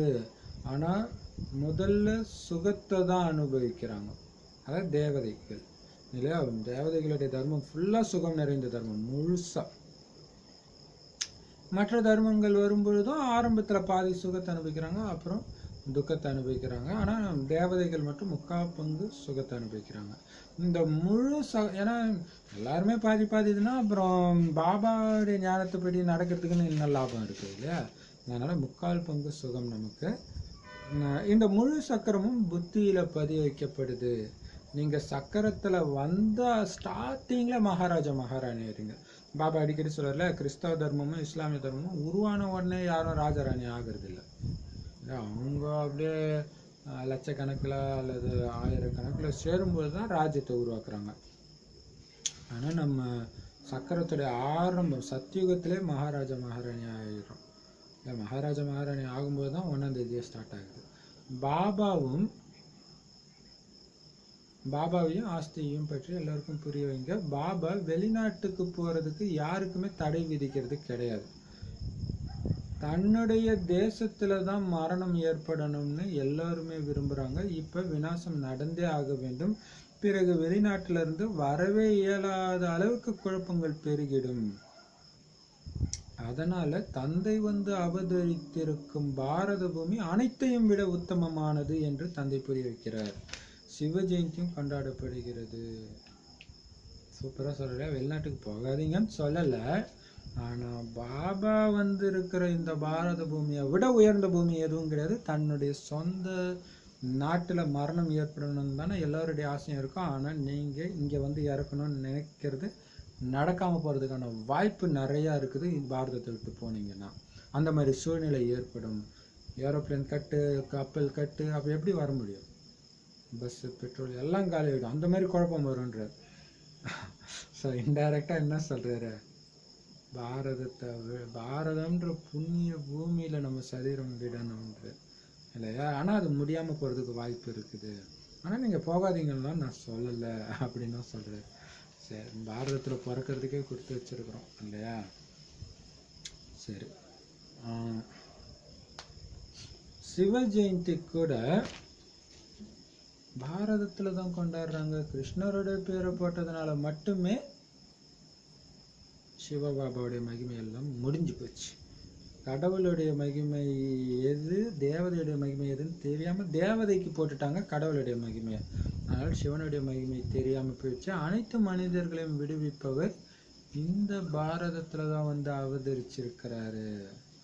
இறைவன் அனைத்து ஆத்மாக்களுக்கும் தந்தையாக இருக்கிறதுனால தன்னுடைய குழந்தைங்களை வந்து விடுதலை செய்யறாரு ராவண ராஜ்யத்துல இருந்து. எனவே அப்படிப்பட்ட தந்தையை வணங்கணும், அவருடைய ஜெயந்தியை கொண்டாடணும். ஆனா கிருஷ்ணருடைய பேரை கீதையில போட்டதுனால முழு மதிப்பும் சிவபாபா மேல இருக்க வேண்டிய அந்த மதிப்பு எல்லாம் மறைக்கப்பட்டு விட்டது. இல்லைன்னா பாரதம் அனைத்தையும் விட உயர்ந்த தீர்த்த ஸ்தலமாகும். அந்த தந்தை இந்த பாரதத்துல தான் அனைவரையும் தூய்மையாக்குறாரு. அதனால இது அனைத்தையும் விட உயர்ந்த தீர்த்த ஸ்தலமாகும்.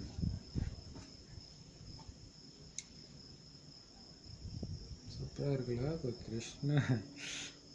அதனால்தான் நாராயணன் பக்தர்களுக்கு சிவனை பிடிக்கவே மாட்டேங்குது இல்லையா? ஏன்னா நாராயணனுடைய பேரை போட்டுதான் சிவனுடைய மகிமை போயிடுச்சு. அவங்களும் ஏத்துக்க மாட்டாங்க சிவபாபாவை. சரி, இப்ப பாபா சொல்றாரு பாரதம் தான் எல்லாத்தையும் விட உயர்ந்த தீர்த்த ஸ்தலம். சும்மாவா? இறைவனுடைய அவதாரமும் இங்கதான், தேவதைகளும் இங்கதான் பிறகுறாங்க. இப்ப என்ன மாதிரி தீர்த்த ஸ்தலம் பாரதம்? அந்த தந்தை இந்த பாரதத்துல தான் எல்லாரையுமே தூய்மையாக்குற அந்த புனிதமான சேவை செய்றார். அதனால இந்த பாரதம் அனைத்தையும் விட உயர்ந்த தீர்த்த ஸ்தலம். அனைவரையும் துர்கதியிலிருந்து விடுவித்து சத்கதி கொடுக்கிறார். இந்த நாடகம் உருவாக்கப்பட்டு இருக்குது. நம்முடைய பாபா தனது இந்த சரீரத்தின் மூலமாக இந்த ரகசியங்களை புரிய வைத்துக் கொண்டிருக்கிறார் அப்படின்னு இப்ப நீங்க தெரிஞ்சுக்கிறீங்க. ஆத்மாக்களாகிய நீங்க தெரிஞ்சிருக்கீங்க. நாம ஆத்மாக்கள். அப்படியே பாபா என்ன பண்ணிடுறாரு? ஆத்ம பயிற்சிக்கிறார். சரி, அதுக்கு முன்னாடி என்ன சொல்ற? இந்த பாரதத்துல தான் ஒட்டுமொத்த உலகத்துல இருக்கிறவங்களுடைய துக்கத்தையும் பாபா நீக்கிற ராஜயோக ரகசியத்தை கற்றுக் கொடுக்குறார். ஸோ நம்ம பாபா பிரம்ம பாபா சரீரத்தின் மூலமாக இதை புரிய வச்சுட்டு இருக்கிறாருன்னா ஆத்மாக்களாகி நீங்க தெரிஞ்சுக்கிறீங்க. ஆத்ம உணர்வுல உட்கார்ந்துட்டு இருக்கிறீங்களா அப்படின்னு கேட்குறாரு இன்டைரக்டா. ஸோ ஆத்ம உணர்வுல இருங்கன்னு பயிற்சியும் கொடுக்குறாரு. இப்போ சொல்றாரு நாம் ஆத்மாக்கள் இந்த சரீரத்தின் மூலம் கேட்குறோம். ஸோ உங்களுக்குள்ள இந்த பயிற்சி பண்ணிக்கிட்டே இருக்கணும். இது ரொம்ப ரொம்ப முக்கியம். ஆத்ம உணர்வு பயிற்சி. நான் உடம்பு கிடையாது, ஆத்மா. என்னுடைய வீடு பறந்தான், என்னுடைய அப்பா பரமாத்மா கூப்பிட்டா நான் போகிறதுக்கு தயாராக இருக்கேன், எல்லாத்துலேருந்தும் விடுபட்டு இருக்கிறேன். இந்த பயிற்சி பண்ணிகிட்டே இருக்கணும். அதுதான் ஆத்ம அபிமானி ஆகிறது. அப்படி ஆகுங்க.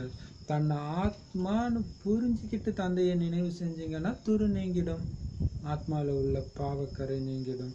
மேலும் தூய்மையாகி நீங்கள் தந்தை இருக்கிற அந்த தூய்மையான பரந்தாமத்துக்கு போயிடுவீங்க. எந்த அளவுக்கு பாபாவை நினைவு செய்வீங்களோ அந்த அளவுக்கு பவித்திரம் ஆயிடுவீங்க. பவித்திரம்னா தூய்மை, ஹிந்தி வார்த்தை. பிறரையும் தனக்கு சமமாக நீங்க தூய்மை ஆக்குனீங்கன்னா நிறைய பேருடைய ஆசீர்வாதம் உங்களுக்கு கிடைக்கும், உயர்ந்த பதவி அடைவீங்க. அதனால ஒரு நொடியில ஜீவன் முக்தி கிடைக்குதுன்னு பாடப்பட்டு இருக்குது. நல்லது இல்லையா? தானும் உயரணும், தனக்கு சமமா மற்றவங்களையும் உயர்த்தணும். அப்போதான் பலருடைய ஆசீர்வாதம் கிடைக்கும். நல்லது. இனிமையிலும் இனிமையான தேடி கண்டெடுக்கப்பட்ட செல்லமான குழந்தைகளுக்கு தாய் தந்தை பாப்தாதாவின் அன்பு நினைவுகள் மற்றும் காலை வணக்கம். ஆன்மீக குழந்தைகளுக்கு ஆன்மீக தந்தையின் நமஸ்காரம். ஆன்மீக தாய் தந்தைக்கு ஆன்மீக குழந்தைகளின் அன்பு நினைவுகள் மற்றும் நமஸ்தே. தாரணிக்கான முக்கிய சாரம்: தந்தையின் கழுத்து மாலையாகி விஷ்ணுவின் கழுத்து மாலை ஆகிறதுக்காக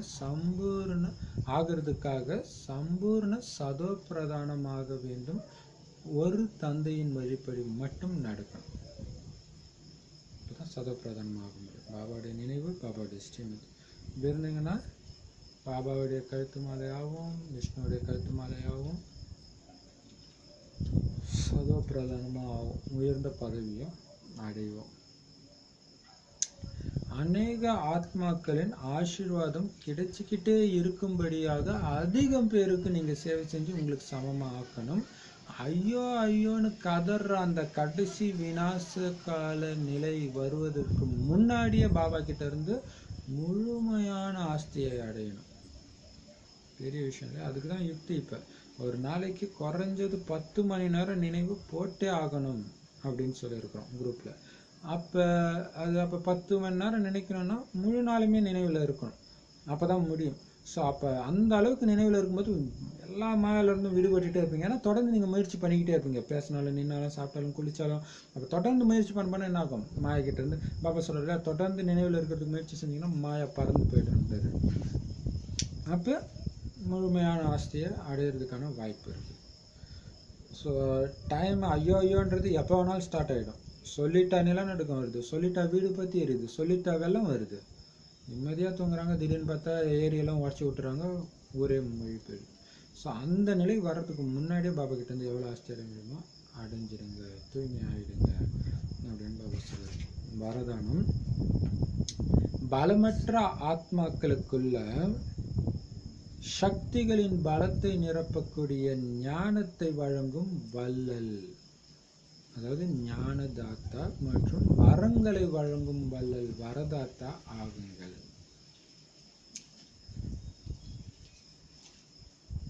அதுக்கு விளக்கம், நிகழ்கால சமயத்தில் பலமற்ற ஆத்மாக்களுக்குள்ள உயரே குதித்து எழும்பும், அதாவது ஹை ஜம்ப் தாண்டக்கூடிய அளவுக்கு சக்தி இல்லை. அவங்களுக்கு அதிகப்படியான சக்தி தேவைப்படுது. அதனால விசேஷ ஆத்மாக்களாகிய நீங்க உங்களுக்குள்ள சக்தியை நிறைத்து அவங்கள உயர குதித்து எழும்ப செய்யணும். இதுக்காக ஞானத்தை வழங்கும் வள்ளலின் கூடவே சக்திகளுடைய வரதாத்தா ஆகுங்கள். படைப்பவரின் பிரபாவம் படைப்பின் மீது ஏற்படுகிறது. அதனால வரதானியாகி தன்னுடைய படைப்பிற்கு சர்வ சக்திகளின் வரதானம் கொடுங்கள். இப்பொழுது இந்த சேவையே அவசியமாக உள்ளது.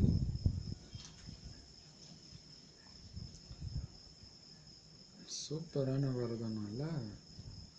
அதில் பார்த்தீங்கன்னா பாபா சொல்கிற நிகழ்கால சமயத்தில் எல்லாருக்குமே தானாக ஜம்ப் பண்ணக்கூடிய சக்தி கிடையாது இல்லையா? பாபா சொல்கிற இப்படி ஆகணும், இந்த அளவு தூய்மையாக இருக்கணும், பாபா தவிர யாரோட நின்னா அது மாதிரி எல்லாருக்குமே இருக்க மாட்டேங்குது பிராமண பரிவாரத்திலே.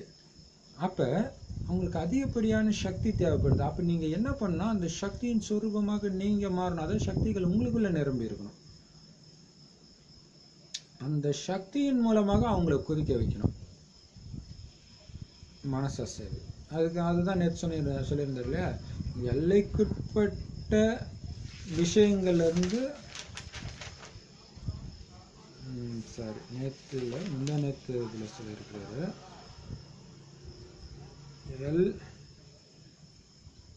எல்லைக்கு அப்பாற்பட்ட சேவையில் பிஸியாக இருந்தீங்கன்னா, எப்படி பிஸியாக இருக்குன்னா சக்தி மிக்க உள்ளுணர்வின் மூலமாக எல்லைக்கு அப்பாற்பட்ட சேவையில் பிஸியாக இருந்தீங்கன்னா எல்லைக்குட்பட்ட விஷயங்கள்லேருந்து விடுபட்டுடுவீங்க.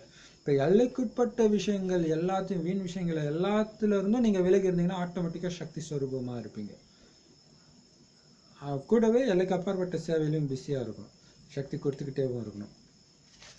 அப்படி இருந்தீங்கன்னா உங்களுடைய சக்தியின் மூலமாக அவங்க அந்த சக்தியை அனுபவம் செய்ய முடியும். அதுக்கு நீங்கள் என்ன பண்ணால் ஞானத்தை சொல்கிறீங்க பாருங்கள். ஞானத்தை வழங்குற வள்ளலாக இருக்கிறீங்க. பாபா தான் வள்ளல். அந்த ஞானத்தை நாமளும் சொல்லும் பொழுது அது கூடவே நீங்கள் என்ன பண்ணணும், வரத்தையும் கொடுக்கக்கூடிய வள்ளல் ஆகணும். அப்போ நீங்கள் அவங்களுக்கு இது ஆகணும். ஒரு சக்தி உதாரணத்துக்கு அடிக்கடி கோவப்படுறாங்க, பொறுமை சக்தி இல்லைன்னா அந்த பொறுமை சக்தியின் சொரூபமாக நீங்கள் ஆகி அந்த ஆத்மா பொறுமை ஆகணுன்ற அந்த எண்ணம் வைக்கும் பொழுது அந்த எண்ணம் அவங்களுக்கு வரமாக ஆகிடும். அப்படின்னு என்ன அர்த்தம்? அவங்க பொறுமையாக ஆகிடுவாங்க. அந்த மாதிரி வரத்தை வழங்கும் வள்ளலாக ஆகிடுங்க. ஏன்னா படைப்பவருடைய பிரபாவம் படைப்பின் மேலே ஏற்படும். பைபிளில் பார்த்தீங்கன்னா என் சாயலில் என்னுடைய குழந்தைகளை படைச்சேன் அப்படின்னு கடவுள் சொன்ன மாதிரி இருக்கும். இப்போ பாபா அப்படி தானே பண்ணுறாரு. அவருடைய சாயலை தான் நமக்கு கொடுத்துக்கிட்டு இருக்கிறார் இல்லையா? அவருடைய குணங்கள் நமக்கு கொடுக்குறாரு. அதே மாதிரி நம்ம உருவாக்குறவங்களுக்கு நாம் படைப்பவராக இருக்கிறோம். ஸோ அப்போ உங்களுடைய படைப்புக்கு சர்வ சக்திகளின் வரதானம் கொடுங்க. அப்போ என்ன அர்த்தம்? சர்வ சக்திகளின் சொரூபமாக நீங்கள் இருக்கணும். எப்பவுமே எப்போ கேட்டாலும் அதை கொடுக்க நீங்கள் தயாராக இருக்கணும். ஏன்னா இப்போ இந்த சேவை தான் அவசியமாக இருக்குது. அது ஈஸியாக கண்டுபிடிக்க முடியும். ஒரு பிரதர் திடீர்னு கால் பண்ணி சொன்னார். ஏதோ ஒரு டைமில் என்ன சொன்னார், பிரதர் உங்கள் வீடியோலாம் நிறையா பார்த்துருக்குறோம், அப்படி பயங்கர சக்தி இருக்கும், ஆனால் இன்றைக்கி நீங்கள் பேசுனதில் அந்த சக்தி இல்லை பிரதர் உங்களுக்கு ஏதோ உடம்பு சரியில்லையா, என்ன ப்ராப்ளம் தெரியல, அதை கொஞ்சம் செக் பண்ணுங்க பிரதர். ஸோ அவங்க ஈஸியாக கண்டுபிடிக்கிறாங்க இல்லையா. ஸோ எப்போவுமே பிஸியாக இருக்கணும், தயாராக இருக்கணும். எந்த மாயாலும் மாட்டிக்கூடாது, வீண் விஷயங்கள மாட்டிக்கூடாது. மாட்டிக்கிட்டோன்னா நமக்கு சக்தி இருக்காது, அப்புறம் எப்படி படைப்பு கொடுக்க முடியும் இல்லையா. இப்போ இந்த சேவை தான் ரொம்ப அவசியமாக இருக்குது. சர்வ சக்திகளின் தானத்தை கொடுக்குற சேவை, செம்ம வரதானம் இல்லையா. ஸ்லோகன்: சாட்சியாகி ஒவ்வொரு விளையாட்டையும் நீங்க பார்த்தீங்கன்னா பாதுகாப்பாகவும் இருப்பீங்க, அந்த ஆன்மீக போதையும் வரும் இல்லையா. இதுவும் ஒரு சூப்பரானது. எதுலையுமே மாட்டிக்கூடாது, நாடகத்துல நடக்கிற காட்சிகள்ல மாட்டிக்கூடாது. நீங்க ஜாலியா மேல பரந்தாமத்துல பாபா கூட இணைஞ்சிருங்க, அல்லது ஃபரிஸ்தா உடல்ல கூட பாப்தாதா கூட இருங்க. கீழே வந்துடக்கூடாது. இப்போ கீழே வராமல் நீங்கள் மேலேயே என்ன வேணாலும் நடக்கட்டும், பாபா நான் மேலே இருந்து உன் கூட சக்தி கொடுக்குறேன், அல்லது நான் உன்னையே பார்த்து அப்படியே மெய்மறந்து இருக்கிறேன், அப்படி இருந்தீங்கனாலே அதுக்கு பேர் தான் சாட்சி நிலை. இங்கே உட்காந்து நான் சாட்சியாக பார்க்குறேன், கை கட்டிட்டு இருக்கிறேன்ல, நீங்கள் பூமிக்கு வந்துட்டாலே அதில் மாட்டிக்குவீங்க. ஸோ புத்தி அங்கேயே இருக்கணும். அப்போ இங்கே என்ன நடக்குதுன்றதை பற்றி கவலைப்பட மாட்டீங்க, எல்லாம் நன்மைக்கு தான் நடக்குது, நான் இங்கே கீழே வரல, நான் மேலே இருக்கிறேன் அப்படின்னு நீங்கள் சாட்சியாகி ஒவ்வொரு நாடகத்துடைய ஒவ்வொரு சீனையும் பார்த்தீங்கன்னா அதுவே உங்களுக்கு ஒரு விளையாட்டாக தான் அனுபவம் ஆகும். சீரியஸாக பார்த்தா தான் பதற்றமாகும். அப்போ ஒவ்வொரு விளையாட்டையும் சாட்சியாகி பார்த்தீங்கன்னா நீங்களும் பாதுகாப்பாக இருப்பீங்க, இல்லை எல்லாத்தையும் பாபா பார்த்துக்கான்னு பாபாட்ட கொடுத்துட்டு நீங்கள் டபுள் லைட்டாக இருப்பீங்க. நீங்கள் டபுள் லைட்டாக இருந்தால் சுற்றி இருக்கிறவங்க டபுள் லைட்டாக இருப்பாங்க, வாயு மண்டலமும் டபுள் லைட்டாக இருக்கும். நீங்கள் தொட்டதெல்லாம் வெற்றி ஆகும்ன்ட்டு 2 வாரம் முன்னாடி ஞாயிற்றுக்கிழமை வானிலை சொன்னார். அதே மாதிரி இங்கே சாட்சியாகி ஒவ்வொரு விளையாட்டும் பார்த்தீங்கன்னா நீங்கள் டபுள் லைட்டாக, அதாவது பாதுகாப்பாகவும் இருப்பீங்க, அந்த போதையும் இருக்கும். நீங்கள் எதுவுமே பண்ணுற மாதிரி இருக்க, பாபா நினச்சின்னு இருக்கிறோம், எல்லாமே எனக்காகவே நடக்கிற மாதிரி இருக்க. ஒரு எம்ஜிஆர் பாட்டு வருமே, உலகம் பிறந்தது எனக்காக, அப்படிதான் அனுபவம் ஆகும். எல்லாமே சுற்றி நடக்கிற எல்லாமே எனக்காகவே நடக்கிற மாதிரியே இருக்கும், சூப்பராக இருக்கும். எப்போ விலகி இருந்தீங்கன்னா இங்கே போய் நம்ம முக்கியம் நுழைக்கக்கூடாது, எது வேணாலும் நடக்கட்டும், ஜாலியாக பாபா கூட நீங்கள் பட்டு பிரியதர்ஷன் இல்லையா, பாபா கூட டூயட் பாடிட்டு இருங்க, அவ்வளோதான். சிவ சக்தி நடனம் அப்படி இருந்தீங்கன்னா அந்த ஆன்மீக போதை இருக்கும். நீங்கள் நினைப்பீங்க, நினைக்கிறதுக்கு முன்னாடியே அதை நிறைவேற்றிடுவார் பாபா. ஓம் சாந்தி.